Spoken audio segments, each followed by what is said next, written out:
Thank you. 5:18 this morning. One of the more longer lasting impacts of COVID is about to change. After more than 3 years, federal student loan payments are about to resume. For so many young adults, this could be the first time that they'll have to pay student loans at all. Right. Think about that. Anybody who graduated in December 2019 or later, they've not yet paid their federal student loans because they've been on that pause from the Department of Education. But starting in just a couple of days, September the 1st, payments start being due again. You might be thinking, now what do I do if this is the first time you're going to have to pay? The student loan debt balance has increased by 66% over the past decade. It totals more than $1.7 trillion nationwide. More than 92% of that is federal student loan debt. The remaining is on private student loans. Let's get to KSHB 41 News reporter Claire Bradshaw talking with people who are about to start repaying those loans about what they're planning for here. Right. It's a big difference for so many.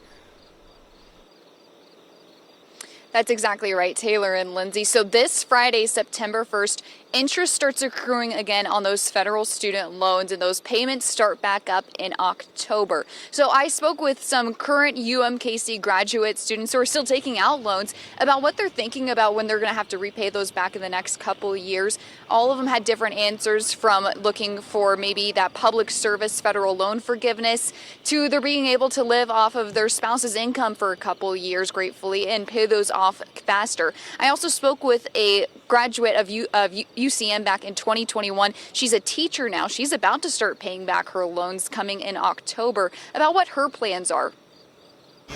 I think, especially as like an up and coming recent graduate young adult, like I am kind of concerned just because this is not a payment that I have implemented into my like regular daily life. I'm not stressing about it too much, but it does make me feel a little bit more like societally better, knowing that like a large majority of America has unpaid student loan debt. So that September 1st date and those payments in October, those are for people that have federal student loans, not people who borrowed either from a bank or a credit union, people who have private debt. Those are things to keep in mind. So reporting live, I'm Claire Bradshaw, KSHB 41 News. All right, Claire, a lot of people were banking on those student loans maybe being forgiven. Yes. That was up in the air for so long. What's the latest on that front?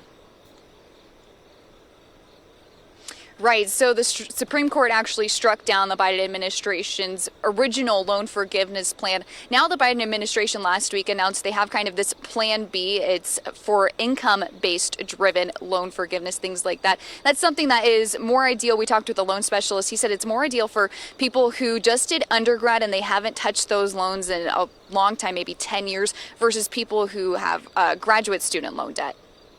Claire Bradshaw live for us this morning. Claire, thank you very much. We know this is potentially very complicated, figuring out where you got your money from, what your loan looks like. Is it subsidized? Is it unsubsidized? There's so many questions. We want to help and be a voice for you in this process.